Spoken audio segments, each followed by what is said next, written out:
ഒരു വ്യക്തിയുടെ പേരിനകത്ത് 13 ഇംഗ്ലീഷ് അക്ഷരമുണ്ടെങ്കിൽ ആ വ്യക്തി ഉറപ്പായിട്ടും പ്രശസ്തനായിരിക്കുമെന്നതിന് യാതൊരു സംശയമില്ലാത്തൊരു കാര്യമാണ്. സംഖ്യകൾ മനുഷ്യജീവിതത്തിൽ പലതരത്തിലുള്ള അത്ഭുതങ്ങളും പ്രദർശിപ്പിക്കാറുണ്ട്. അങ്ങനെ ഒരു അത്ഭുതമാണ് ശരിക്കും പറഞ്ഞാൽ 13 എന്ന് പറയുന്നത്. എന്താണ് അങ്ങനെ പറയാനുള്ളൊരു കാരണം? നമുക്ക് നോക്കാം എന്താണ്.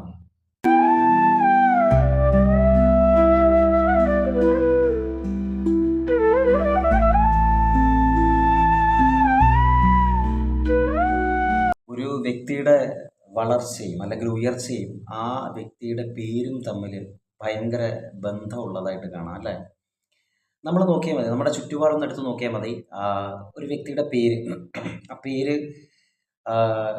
വെറൈറ്റി പേരുകളൊക്കെ ഇപ്പം നമ്മൾ എന്ത് ചെയ്യാറുണ്ട്, സെലക്ട് ചെയ്യാറുണ്ട്. ഗൂഗിളൊക്കെ നോക്കി നമ്മൾ ഓരോ പേരുകളും സെലക്ട് ചെയ്യാറുണ്ട്. ഈ പേരിന് പിന്നിലൊരു വലിയ കാര്യമുണ്ട്. ആ പേരാണ് ശരിക്കും പറഞ്ഞാൽ ആ വ്യക്തിയുടെ വളർച്ചയുടെ പിന്നിലുള്ളത് അല്ലേ? പേര് മാത്രമല്ല, ഒരു ഘടകം മാത്രമാണ് പേര് കേട്ടോ, ഒരു ഘടകമാണ്. അപ്പോൾ അത്തരത്തിൽ നോക്കുമ്പോൾ 13 അക്ഷരങ്ങളുള്ള പേരുകൾ തിരഞ്ഞെടുക്കുക എന്ന് പറയുന്നതും വളരെ നല്ല കാര്യമാണ്. കാരണം അവിടെ പറയുന്നത് പ്രശസ്തി മാത്രമാണ്. ഉറപ്പായിട്ടും പ്രശസ്തി സ്വന്തം കഴിവിലൂടെ ഏത് മേഖലയിലാണോ അയാൾക്ക് കഴിവുള്ളത്. നമ്മുടെ ചുറ്റുപാടുള്ള സമൂഹത്തിലുള്ള നിരവധി പേർക്ക് നിരവധി കഴിവുകളുള്ളവരുണ്ട്, പല തരത്തിലുള്ള വ്യത്യസ്തമായ കഴിവുകളുള്ളവരുണ്ട്. അപ്പോൾ അതിനകത്ത് ആ വ്യത്യസ്തമായ കഴിവുകൾ പ്രകടിപ്പിക്കുകയും ആ കഴിവുകളിലൂടെ വളർന്നു വന്ന് ലോക പ്രശസ്തരായി മാറുകയും ചെയ്യുമെന്നാണ് പറയുന്നത്.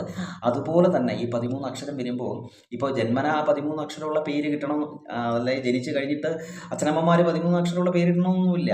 കാലാന്തരത്തിൽ കാലക്രമേണ പേരുകൾക്ക് മാറ്റം സംഭവിച്ചും അങ്ങനെ വരാം. ഇപ്പോൾ ഉദാഹരണം മഹാത്മാഗാന്ധി തന്നെ എടുക്കാം. അദ്ദേഹത്തിൻ്റെ യഥാർത്ഥ പേര് മോഹൻദാസ് കരംചന്ദ് ഗാന്ധി എന്നാണ്. പക്ഷേ അത് മഹാത്മാഗാന്ധി എന്ന് ചുരുക്കിയപ്പോൾ ലോകം മുഴുവൻ അറിയപ്പെടുന്നത് തന്നെ മഹാത്മാഗാന്ധി എന്നാണ് അല്ലേ? അപ്പോൾ എന്ന് പറഞ്ഞതുപോലെ കാലക്രമേണ കാലാന്തരത്തിൽ പേരുകൾക്ക് മാറ്റം സംഭവിച്ച് നമുക്ക് ഏതാണോ ഉചിതമായിട്ടുള്ള പേരെന്ന് തോന്നുകയാണെന്നുണ്ടെങ്കിൽ ആ പേര് സ്വീകരിക്കാം. അങ്ങനെ സ്വീകരിച്ചു കഴിഞ്ഞാൽ ജീവിതത്തിലെ ആ ഒരു മാറ്റം നമുക്ക് കാണാൻ സാധിക്കുമെന്നാണ് സംഖ്യാശാസ്ത്രത്തിൽ പറയുന്നത്. 13 എന്ന് പറയുന്നത് പൊതുവെ അത്ര നല്ല സംഖ്യ അല്ലെന്നാണ് പറയാറുള്ളത്. എന്നാൽ ചിലർ പറയുന്നു അത് ഏഞ്ചൽ നമ്പറാണ് എന്ന്. നമുക്ക് എന്താണ് സംഖ്യാശാസ്ത്ര പ്രകാരം 13 എന്നുള്ളത് നമുക്കൊന്ന് നോക്കാം. അതിന് മുമ്പ് ഒരു കാര്യം കൂടെ പറയാം. പല വിമാനങ്ങളും പല എയർലൈൻസുകളും അതിൽ 13 എന്ന് പറയുന്നൊരു റോ ഇല്ല. എന്നാൽ ചിലതിലുണ്ട്. അലാസ്ക എയർലൈൻസ് പോലെയൊക്കെ ഉള്ളതിനകത്ത് 13 ഉണ്ട്.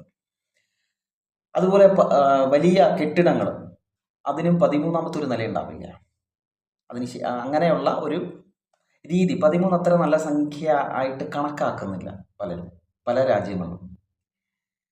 പക്ഷേ ഇവിടെ 13 എന്ന് പറയുന്നത് ഒരു വ്യക്തിയുടെ പേരിനകത്ത് 13 ഇംഗ്ലീഷ് അക്ഷരമുണ്ട് എന്നുണ്ടെങ്കിൽ ലോക പ്രശസ്തി ഉറപ്പ്, ഒരു സംശയമില്ല.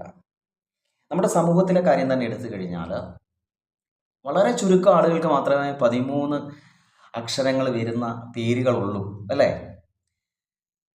പക്ഷേ അങ്ങനെ വന്നു കഴിഞ്ഞാൽ 13 അക്ഷരം വന്നു കഴിഞ്ഞാൽ അവർക്ക് ദൃഢനിശ്ചയം ഉറപ്പായിട്ടും ഉണ്ടാകും. അവർക്കൊരു അഭിലാഷം അല്ലെങ്കിൽ അവരുടെ ഒരു ആഗ്രഹം അത് നിറവേറ്റാൻ വേണ്ടി അല്ലെങ്കിൽ വളർച്ചയുടെ ഉദ്ധംഗ ശ്രേണിയിൽ അവർ എത്തിച്ചേരും എന്നുള്ളത് യാതൊരു സംശയമില്ലാത്ത കാര്യമാണ്. നമുക്ക് അങ്ങനെ 13 അക്ഷരങ്ങളുള്ള ലോക പ്രശസ്തരായിട്ടുള്ള ആരൊക്കെ ഉണ്ടെന്ന് ജസ്റ്റ് നമുക്കൊന്ന് നോക്കാം. ഉദാഹരണം പറഞ്ഞു കഴിഞ്ഞാൽ ഇന്ത്യക്ക് ആദ്യമായിട്ട് ബെയ്ജിംഗ് ഒളിമ്പിക്സിൽ സ്വർണം കൊണ്ടുവന്ന അഭിനവ് ബിന്ദ്ര 13 അക്ഷരമാണ്. വിജേന്ദ്രകുമാർ വെങ്കലം കൊണ്ടുവന്ന വിജേന്ദ്രകുമാർ 13 അക്ഷരമാണുള്ളത്. കഴിഞ്ഞോ? ഇല്ല. അപ്പോൾ ഒരുപാട് പേര് ലോകപ്രശസ്തരായ ഒരുപാട് പേരുടെ കാര്യം എടുത്തു കഴിഞ്ഞാൽ ഇങ്ങനെ 13 എന്താ എവറസ്റ്റ് കീഴടക്കിയ എഡ്മണ്ട് ഹിലാരി, ടെൻസിംഗ് നോർഗെ 13 അക്ഷരമാണുള്ളത്. ചന്ദ്രനിൽ കാലുകുത്തിയ നീൽ ആംസ്ട്രോങ് 13 അക്ഷരമാണുള്ളത്. ഇന്ത്യയിലെ ആദ്യത്തെ വനിതാ ബഹിരാകാശ സഞ്ചാരിയായിട്ടുള്ള കൽപ്പന ചൗള 13 അക്ഷരമാണുള്ളത്. അതുപോലെ തന്നെ ഇന്ത്യയുടെയും ആഫ്രിക്കയുടെയും രാഷ്ട്രപിതാക്കന്മാരായിട്ടുള്ള മഹാത്മാഗാന്ധി, അതുപോലെ നെൽസൺ മണ്ടേല, ഇവരൊക്കെ 13 അക്ഷരങ്ങളാണുള്ളത്. ഇന്ത്യയുടെ രാഷ്ട്രപതിമാരായിട്ടുള്ള പ്രതിഭ പാട്ടീൽ, ഡോക്ടർ മൻമോഹൻ സിംഗ്, അതുപോലെ APJ അബ്ദുൽ കലാം സർ, ഇവരൊക്കെ 13 അക്ഷരത്തിൻ്റെ ആളുകളാണ്. കഴിഞ്ഞില്ല. കായിക മേഖല എടുത്താലും അവിടെയും ഉണ്ട് 13. സുനിൽ ഗവാസ്കർ, സൗരവ് ഗാംഗുലി, മഹേഷ് ഭൂപതി, ധൻരാജ് പിള്ളൈ, വിജയ അമൃതരാജ്, ഒത്തിരി പേര് നമുക്ക് നോക്കിക്കഴിഞ്ഞാൽ കാണാൻ സാധിക്കും. വളർച്ചയുടെ അല്ലെങ്കിൽ പ്രസിദ്ധിയുടെ കൊടുമുടിയിൽ നിൽക്കുന്നവരാണ് അല്ലേ? ഇവരൊക്കെ പൊതുവെ ഈ 13 അക്ഷരം വന്നു കഴിഞ്ഞാൽ ഇവർ പൊതുവെ ദേശസ്നേഹികളായിരിക്കും. അതുപോലെ ദൃഢനിശ്ചയമുള്ളവരായിരിക്കും. സ്വന്തം ആഗ്രഹങ്ങൾക്കനുസരിച്ച് ലോകം കീഴടക്കുന്നവരായിട്ട് മാറാറുണ്ട്. അതിനകത്ത് ചുരുക്കം ചിലർ മാത്രമേ ഉള്ളൂ തെറ്റായ രീതിയിലൂടെ അല്ലെങ്കിൽ നേർവഴി അല്ലാതെ പ്രസിദ്ധി ആർജിക്കുന്നത്.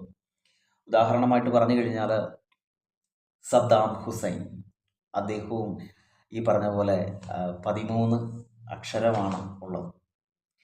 അപ്പോൾ 13 അക്ഷരമാണ് പേരിനകത്തുള്ളതെങ്കിൽ ആ വ്യക്തി പ്രസിദ്ധി ആർജിക്കും എന്നതിൽ യാതൊരു സംശയവുമില്ല. അതാണ് നമ്മുടെ ചുറ്റും കാണുന്ന തെളിവുകൾ എന്ന് പറയുന്നത്. അപ്പോൾ അതിനനുസൃതമായിട്ടൊരു പേര് വരുന്ന തലമുറയ്ക്കാണെങ്കിലും നമ്മുടെ കുട്ടികൾക്കാണെങ്കിലും ഒക്കെ നിശ്ചയിച്ചു കഴിഞ്ഞാൽ ഒരുപക്ഷെ ആ ഒരു മാറ്റം നമുക്കും കാണാൻ സാധിക്കും എന്നുള്ളതിനകത്ത് യാതൊരു സംശയവും ഇല്ല. അപ്പോൾ 13 എന്ന് പറഞ്ഞു കഴിഞ്ഞാൽ അത്ര മോശം സംഖ്യയൊന്നുമല്ല, വളരെ നല്ല ഒരു ഏഞ്ചൽ നമ്പർ തന്നെ ആണ്. അതിനകത്ത് യാതൊരു സംശയമില്ല.